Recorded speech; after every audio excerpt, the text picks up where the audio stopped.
É comum hoje em dia as empresas lançarem novos produtos que apresentam defeitos inesperados. Isso pode acontecer com eletrodomésticos, carros e até brinquedos. Nessa hora, os fabricantes são obrigados a fazer o recall, um serviço que não pode ser cobrado do consumidor. Dia das Crianças chegando e o que a garotada mais gosta de ganhar nessa data é brinquedo. Mas os pais devem ficar atentos a alguns detalhes para que a brincadeira e a diversão não acabem em acidente. Eles observam se tem partes pontiagudas, cortantes, partes que soltam, que a criança de 1 ou 2 aninhos possa engolir. Eles observam muito e os vendedores aqui estão preparados para passar isso para os clientes. Mas mesmo com todos esses cuidados, os brinquedos ainda podem apresentar algum defeito e colocar em risco a saúde e a segurança do pequeno. E ao detectar qualquer problema, o fabricante deverá ser comunicado para tomar as providências de reparo e, se for o caso, até mesmo fazer o recall da peça. O recall é um chamamento do próprio fabricante quando se detecta algum erro ou problema de fábrica. Os consumidores deverão ir até o fabricante para que o erro seja reparado e a segurança garantida. Essa é uma prática comum e legal e dói menos no bolso do fabricante, que não pode cobrar pelo serviço. Todo esse reparo deverá ser sem ônus para o consumidor. O recall ele é um chamamento por parte do fabricante quando é descoberto um defeito de fabricação, razão pela qual vem essa obrigação de prevenção para que não ocorra um acidente, um possível acidente, em decorrência daquele defeito. Bem, aqui no estúdio a gente recebe o presidente do IBDEC, Instituto Brasileiro de Estudo e Defesa das Relações de Consumo, Geraldo Tardan. Boa tarde. Boa tarde. Por quanto tempo o fornecedor fica obrigado a deixar esse recall para os consumidores? O recall não tem prazo determinado. Assim que o fornecedor identifica o vício no produto, e é um vício generalizado, ele deve divulgar isso por intermédio da mídia, e fica o prazo indeterminado. A partir do que o consumidor tenha conhecimento, seja com um mês, com um dia, com um ano, ele leva o seu bem a uma autorizada e vai fazer o seu reparo. Então, mesmo que, por exemplo, ele chame um recall durante um mês, e aí um ano depois a pessoa ficou sabendo, é difícil isso acontecer, mas um ano depois a pessoa ficou sabendo, ela pode ir lá sem custo nenhum. Ela pode, deve e não é tão difícil, porque os jornais, e principalmente no interior do país, não tem às vezes essa informação de recall. E aí, às vezes a pessoa não faz o procedimento correto por falta de informação. Então, assim que ele tiver informação, por isso que não pode ter prazo determinado. E se a pessoa tiver um acidente com algum produto antes de ser feito o recall, antes de ser anunciado esse recall? Olha, se ele tem um defeito com um produto, como foi o caso de um determinado veículo onde o cinto de segurança arrancou o dedo da pessoa, a empresa e o fabricante têm a obrigação de indenizá-la civilmente, ou seja, por responsabilidade civil da perda daquele prejuízo que ele teve, mais a indenização por danos morais. A pessoa vai direto na justiça ou procura o fabricante? Não, vai direto na justiça. Nesses casos? Nesses casos. Nós temos algumas perguntas das ruas, vamos para a primeira. Meu nome é Jorge Luiz, sou recepcionista. Se eu perder o prazo do recall, eu posso fazê-lo depois sem custo? É isso que a gente acabou de falar, não tem prazo e também não tem custo. Não tem prazo e não tem custo. Ele pode levar, não vai ser cobrado nada dele. Certo. A pessoa, no caso, a gente está perto do Dia das Crianças, né? Muita gente dá tempo ainda de comprar brinquedos, enfim, algumas coisas. Que tipo de cuidado os pais ou responsáveis, ou quem for comprar esse brinquedo, tem que ter na hora de comprar? Nós orientamos em 4 situações. Primeiro, não comprar nenhum tipo de brinquedo que não seja certificado pelo Inmetro.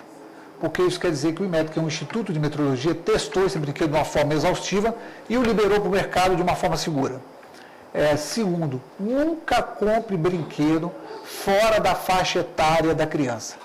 Porque quanto maior a faixa etária, menor são as peças. Você passa a ter brinquedo de pilha, você passa a ter brinquedo elétrico, aonde se você compra um carrinho elétrico para uma criança de 2 anos, ela pode vir a tomar um choque, pode vir a sofrer um acidente de consumo. Se você compra um jogo que tem as peças menores, ela pode inalar, ela pode engolir. Aí o problema não é do fabricante. Não é do fabricante, é do pai que não escolheu a idade adequada, a faixa etária. Também você não deve estimular a compra de brinquedos onde o cheiro do brinquedo imite frutas ou imite chiclete. Então você dá uma borracha, um jogo de caneta. Nossa, é difícil aí, né? Exatamente, isso deve ser evitado. Porque a criança pode colocar aquilo na boca, vai colocar na boca e pode ser intoxicada. Você tem uma outra situação também que nós aconselhamos que se vai comprar um brinquedo, que tente comprar um brinquedo que seja educativo. E não um brinquedo que estimule a sexualidade infantil. O que nós temos bastante hoje no mercado. E nesse caso, a pessoa também tem o direito de testar o brinquedo, né? O consumidor. Tem direito de testar. Porque muita loja ainda coloca empecilho, né? Isso, nós recebemos bastante reclamação do Instituto na quinta-feira, onde a loja disponibilizava um modelo do presente, do brinquedo, para os pais testarem. Não é assim. O pai vai testar aquele modelo que ele vai levar para casa. Então ele deve, se é carrinho de controle remoto, botar para funcionar, verificar os adesivos se soltam com facilidade, se o filho vai ter facilidade para tirar. Então tudo isso ele tem que testar de uma forma exaustiva. Outra pergunta das ruas? Meu nome é Iltevan Pereira da Silva. O fabricante pode cobrar pelo recall? É o que a gente falou, é proibido, né? Não pode cobrar, o recall tem que ser de graça. Voltando à questão dos brinquedos, e no caso de troca? No caso de troca, você tem duas situações. Primeiro, aquele brinquedo que é comprado pela internet. E aí existe um prazo, que é o que dá muita confusão, chamado prazo de reflexão. Chegou, não é aquilo que você estava esperando, devolve. Ok. Isso é para compras indiretas. Você tem a questão da compra direta, que é quando o consumidor vai até a loja. E aí ele compra. Aí ele tem direito somente à troca se o produto tiver defeito. Se a criança não gostou, se a cor não é adequada, se a criança já tinha um brinquedo igual ou ganhou de uma madrinha igual, ele não tem o direito de trocar. A não ser se a loja fizer uma promessa de troca. Um acordo, né? Acordo, até para ganhar o cliente, exatamente, para fidelizar. Então, se na hora da venda ele fala, nós trocamos, o que o consumidor deve fazer? Pedir para constar no seu cupom fiscal quais são as condições de troca. Qual é o prazo que eu tenho para trocar? Eu posso trazer na embalagem ou não, se a embalagem vir rasgada, vai ser trocado ou não. E se a troca pode ser por outro da mesma qualidade, o que envolve a troca deve constar na nota fiscal. Ok, outra pergunta das ruas? Diva Ferreira, aposentada, sou servidora pública estadual. Eu queria saber o que eu posso fazer se eu não me sentir segura depois do recall. Olha, se o defeito é reparado na sua integralidade, o que ela pode fazer, e essa é uma pergunta extremamente interessante da dona Diva, para que as pessoas fiquem atentas. Vamos supor, nós temos aí inúmeros fabricantes de veículos que de uma forma muito constante vem chamando os seus consumidores para fazer recall. Então o que você deve fazer? Não comprar mais veículos desse fabricante. Se você não se sente seguro, venda.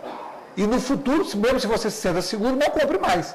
Porque a incidência de recall de um mesmo fabricante indica que a qualidade não é adequada e traz risco à saúde do consumidor. E tem empresas que vêm fazendo recall, né, várias vezes em vários modelos. Então tem alguma coisa errada na produção de qualidade dessa empresa. Qual o tipo de reclamação mais comum lá no Instituto com relação ao recall? Olha, com relação ao recall, é que o consumidor tem sempre essa insegurança. Ele quer saber se ele pode trocar esse veículo por outro, ele quer saber se ele pode conseguir um abatimento no valor do preço. Hoje mesmo uma pessoa me falou, olha, eu fiz recall no meu carro, mas por 3 vezes até repararem. Eu posso trocar o veículo? Não, se o dano não é um dano definitivo, que comprometa a funcionalidade do veículo, ele não tem como trocar. Tá? Então, a não ser se comprometa a funcionalidade. Agora, o que ele deve estar atento é esses indícios. Se der sempre da mesma marca, compre de outra. Teve recall, já é um indício que liga alerta, né? Liga alerta. Muito obrigada pela sua participação.